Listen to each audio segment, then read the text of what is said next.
నమస్తే, welcome to our channel. నేను పద్మిని. ప్రస్తుతంతో పాటు ప్రముఖ ఆధ్యాత్మికవేత్త, జ్యోతిష పండితులు, అమ్మవారి సేవకులు, దత్త గణపతి ఉపాసకులు మురళీధర శర్మ గారు ఉన్నారు. మాట్లాడదాం. నమస్కారం అండి. మహాదేవ. ధనుసు రాశి వారికి ఈ 138 రోజులు అంటే శని వక్రగతి రీత్యా ఎటువంటి ఫలితాలు ఉంటాయండి? అర్ధాష్టమ శనితో ఖచ్చితంగా వీరు ఇబ్బంది పడుతూ ఉన్నారు. మరి దాని ఇంపాక్ట్ ఏమైనా తగ్గుతుందా? అసలు ధనుసు రాశి వారికి ఎలా ఉంటుంది?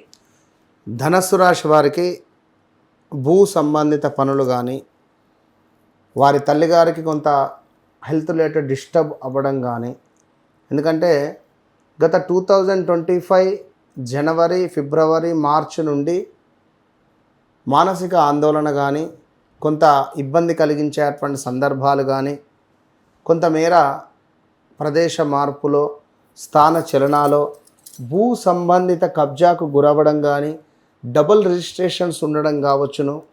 అదేవిధంగా వాళ్ళ యొక్క తల్లిగారి యొక్క ఆరోగ్యంపై కొంత ఇబ్బందులు ఉండేటువంటి సిచ్యువేషన్స్ ఆల్రెడీ ఫేస్ చేస్తున్నారు ధనుసు రాశి వారు.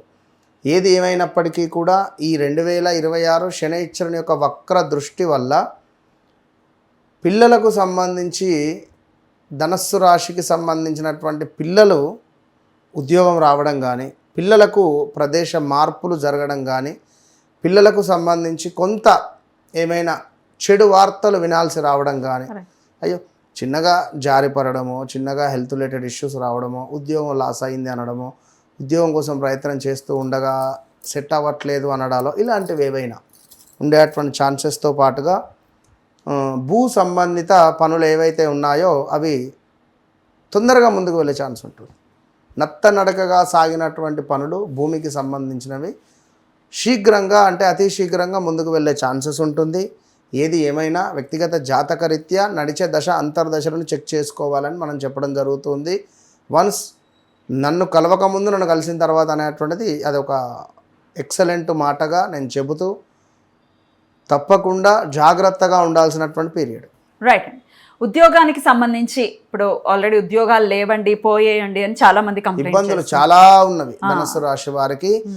ఈ మార్చి నుండి అయితే ఇంకా క్రిటికల్గా ఉంది. మార్చ్, ఏప్రిల్, మే, జూన్, ఈ జూలై, అసలు ఈ జీవితం నాదేనా అనేటువంటి డౌట్స్ వారికి రైజ్ అవుతుంది. మరి ఏమైనా ఉద్యోగం వస్తుందా ఈ పీరియడ్లో? ఉద్యోగం వచ్చే ఛాన్స్ చాలా తక్కువ ఉంది. అయితే ఉద్యోగం వచ్చే ఛాన్స్ తక్కువ ఉంది కానీ బిజినెస్ రిలేటెడ్ ఎవరైనా ఉంటే మాత్రం అది కొంచెం పుంజుకునే అవకాశం ఉంటుంది. రైట్. వివాహ ప్రయత్నాల్లో ఉండే వాళ్ళకి వివాహం గురించి ట్రై చేయొచ్చా? సమయం బాగాలేదు, వద్దు, ఖచ్చితంగా వద్దు, ఇబ్బందులు ఎదురవుతాయి. రైట్. అలాగే సంతానం గురించి ఎదురు చూస్తున్న వారికి ఏదైనా మంచి గుడ్ న్యూస్ వచ్చే పరిస్థితి ఉంటుందా? ఉంటుంది, కానీ సంతానానికి సంబంధించింది వారు ఫుల్ రెస్ట్లో ఉండాలి. ఈ ఒకవేళ కన్సీవ్ అయితే మాత్రం ఫుల్ రెస్ట్లో ఉండి డాక్టర్ చెకప్ చేయించుకుంటే మంచిది. రైట్. ఆరోగ్యం గురించి చెప్పండి మురళి గారు. ఎలా ఉంటుంది పర్టికులర్గా ఆరోగ్యం వీరికి? బాగుండదు, బద్ధకస్తంగా ఉంటుంది, ఇబ్బంది ఖచ్చితంగా. గైనిక్ రిలేటెడ్ కానీ, ఇందాక చెప్పుకున్నట్టుగా లైక్ దాన్ని ఏమంటారు, కిడ్నీలకు సంబంధించినటువంటి ఇది మినిమము స్టోన్స్ 10 mm 8 mm ఉండే ఛాన్స్ ఉంటుంది. అదేవిధంగా చెస్ట్ రిలేటెడ్ నంజు ఫామ్ అవ్వడం కావచ్చును, యూరిన్ ఇన్ఫెక్షన్ కానీ కొంత ఉండే ఛాన్స్ ఉంటుంది. సో ధనుసు రాశి వారికి ఇటువంటి ఇబ్బందులు ఉన్నాయి అని చెప్తున్నారు కాబట్టి మరి ఎటువంటి పరిహారాలు చేసుకోవాలి శని నుంచి, ఆ ఇంపాక్ట్ నుంచి బయటపడడానికి అనేది ఇప్పుడు తెలుసుకుందాం. మరి ఆ పరిహారాలు చెప్తారా? ఇక్కడ ఈ రాశి ఆ రాశి అనేటువంటిది కాకుండా ద్వాదశ రాశులలో మనకు శనైశ్వరునికి సంబంధించినటువంటి ఒక వక్ర దృష్టి అనేటువంటిది, వక్ర దృష్టి అనగానే కేవలం మనకు వెనక భావము అంటే clockwise, anti clockwise అనేటువంటిదే కాకుండా ఒక బంతి అనేటువంటిది నేల మీద కొడితే అది ఎంత ఫాస్ట్గా కిందికి వెళ్ళి అంతకంటే డబల్గా పైకి వస్తుంది. కనుక శనైశ్వరుడు ఉన్నటువంటి భావం నుండి వెనక భావాన్ని ఏ విధంగానైతే చూస్తున్నాడో అంతే ఫాస్ట్గా దాని ముందు భావాన్ని కూడా చూస్తాడు. సో ఉదాహరణకు ఇప్పుడు ధనస్సు అనుకుంటే, ధనస్సు వారికి 4వ భావంలో ఉన్నాడు. 4వ భావం నుండి 3వ భావాన్ని చూస్తూ ఎట్ ద సేమ్ టైం పంచమ భావాన్ని కూడా చూస్తాడు. కనుక ఓవరాల్గా ఒక ధనస్సు ఇది అని కాదు, మకరం కానీ, కుంభం కానీ, మీనం కానీ, మేషం కానీ, ఎవ్రీథింగ్ ఏ రాశి వారైనా కూడా ఖచ్చితంగా శనేశ్వరునికి సంబంధించినటువంటి కుదిరితే మీ స్తోమత మేరకు ఏదైనా ఒక హోమము కానీ, ఎందుకంటే ఇప్పుడు రేపటి కాలంలో మనకు ముందు శనేశ్వరుడు వెళ్ళేటువంటి పీరియడ్ ఏదైతే ఉందో అది ఇంపార్టెంట్. వక్ర దృష్టి అనేది మనకు ఈ యొక్క జూలై 27 నుండి డిసెంబర్ 11 వరకే ఉంటున్నది. ఇందులో చివరి 2 నెలలు చాలా డేంజర్ జోన్లో ఉంటుంది ఖచ్చితంగా. కనుక కుదిరితే చండీ హోమం కానీ ఇప్పుడు మన ఆధ్వర్యంలో అనుకుంటున్నాం, అమ్మవారి దయ వల్ల కామాఖ్యలో ఖచ్చితంగా సంకల్పం చేస్తున్నాము. కామాఖ్య అంటే చాలా అత్యంత పవర్ఫుల్ కలిగినటువంటి క్షేత్రం అందరికీ తెలిసిందే. సో అక్కడ చండీ హోమంతో పాటుగా శనేశ్వరునికి సంబంధించినటువంటి మూలమంత్ర హోమము నిర్వహించేటువంటి పరిస్థితి కలదు.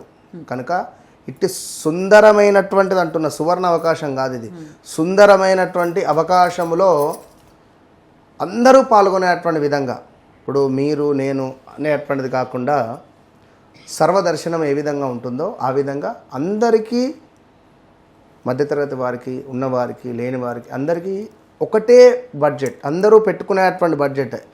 ఒక చిన్న ఫంక్షన్ చేస్తే ఎన్నో వేలు ఖర్చు పెట్టుకుంటున్నారు. అందులో సగం కూడా కాదు మనం చేసేటువంటి బడ్జెట్. కనుక మీ గోత్రనామాల మీద చేసుకోవడానికి మీరు సిద్ధమా అనేది మీరు గుర్తుంచుకోండి. ఎందుకంటే ఎన్ని రోజులు ఇదే విధంగా ఈ యొక్క కర్మలను అనుభవిస్తూ ఉంటారు.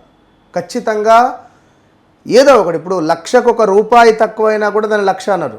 కనుక చెప్పలేము, ఒకవేళ మీ యొక్క కర్మ అనేటువంటిది అక్కడ సిద్ధించవచ్చు. ఆ రూపాయి నేను కావచ్చును, ఒకవేళ చెప్పలేం కదా. లక్షకు ఆ ₹1 ఏ విధంగానైతే చేరిస్తే బ్యాలెన్స్ అవుతుందో, సో మీ కర్మకు ఒకవేళ కామాఖ్య అమ్మవారి యొక్క అనుగ్రహం తోడైతే రాబోయే రోజులలో విజయం మీదే. కనుక రాలేని వారు ఈ యొక్క రావి చెట్టు కింద దీపారాధన కావచ్చును, నల్ల నువ్వులు దానం కావచ్చును. ఇక్కడ 5 రాశులకు మాత్రం చాలా ఇబ్బంది, డేంజర్ జోన్లో ఉన్నారు. ఆ 5 రాశులలో మొట్టమొదటిది మేషరాశి, రెండవది వచ్చేసి కర్కాటక రాశి, మూడవది వచ్చేసి కన్యా రాశి, నాలుగవది వచ్చేసి ధనస్సు రాశి, ఐదవది వచ్చేసి మనకు కుంభరాశి. శనిపై రాహుపై శని దృష్టి ఉండడం ద్వారా సడన్ డెత్స్ జరుగుతాయి. So be careful. తప్పకుండా ఈ యొక్క శని వక్ర దృష్టి, మంచి యోగాన్ని మీకు కావాలి అని అనుకునేటువంటి వారు కామాఖ్య అమ్మవారి యొక్క అనుగ్రహాన్ని పొందండి. లేదు అని అనుకునేవారు బ్రాహ్మణుని ఇంటికి పిలుచుకొని నల్ల నువ్వులు దానంగా ఇవ్వండి, లేదా ఏదైనా దేవాలయానికైనా వెళ్ళి ఇవ్వండి. రైట్, చాలా చక్కగా వివరించారండి. కృతజ్ఞతలు. నమస్కారం అండి. మహాదేవ.